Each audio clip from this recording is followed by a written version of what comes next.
It's 8:03 p.m. on Wednesday night, and I'm testing a theory. I'm making this video.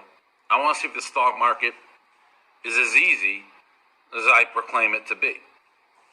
So Abbott Labs just came out. They got very close, or they've approved like a 98% 15-minute test for COVID. Big news, everyone, this, that. Skyrocketed up, 10%. Thanks to Trade Zero, I can trade late after hours till 8 p.m.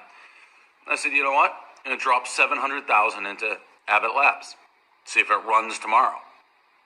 It's a knock-knock stock, basically. Like, duh, Abbott Labs has the fucking 15-minute test. It's going to run. Go buy $600,000 if it can't lose. And then I bought Norwegian Cruise Lines. I bought $330 of that. I bought $300,000 of Delta and $265,000 of Spirit Airlines. So travels, cruises, airlines. Why? You get the 15-minute test. You can tell if you get COVID, get on the plane. Should be a good day for all of it. Is it as simple as I seem? I just spent $1.4 million. And from $750, I'm like, you know what? Don't sit on your ass. Go buy this shit. And we'll see what happens. Right now, Abbott in 5 minutes is up $3,000. Spirit's down $5,000. Norwegian's down $7,000 from what I bought, and Delta's down $2,000. So I'm down like $10,000. But tomorrow will tell. Will I make hundreds of thousands because this game's so easy and an idiot could do it, or is it a little more complicated?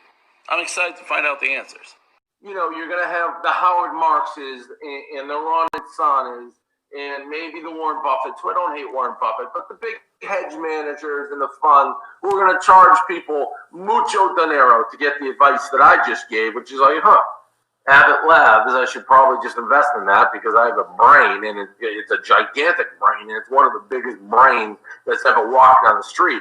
If you're a little brain and you see my big brain walking, you cross to the other side. But you didn't need a big brain to do this. It's like, Abbott Labs did it. Just invest in Abbott Labs, and it beats work. It beats going to your 9 to 5 by doing it. So I just said, we'll test it. Is this as straightforward the stock market as it seems? Abbott Labs, ABT, I am up $64,000 on that. I spent $680. I made $64. I'm up 10% just on Abbott Labs. Okay, 1 for 1. How is Delta doing? DAL symbol. I bought $300,000 of that. That's up 4%. I'm up $11,500 on it. Okay. What about Norwegian Airlines? I bought $340 of that. That's up 3.5%. I'm up $11,000 on that. And then Spirit. What about that? I bought $273,000 of Spirit. That's up $3,000. I'm up $7,500. Grand total by my math. So I'm up 65, 75, 85. 93,000 on what I did last night, because I'm like, don't sit on your ass, Dave. I know you want to be lazy, but I'm up basically $100,000 by just using this brain. And I didn't even I used maybe 1/100th of the brain power. Be like, Abbott Lab, go buy it. That's how easy this game is. It's not rocket science. It's the easiest thing ever. And Howard Marks wants to sit at Oak Tree Capital, and he wants you to pay him for him to act like an expert to tell you, hey, maybe buy Abbott Labs today. This game, man, the crook, the scheme that done, I just proved it. I just proved how easy of a game it is.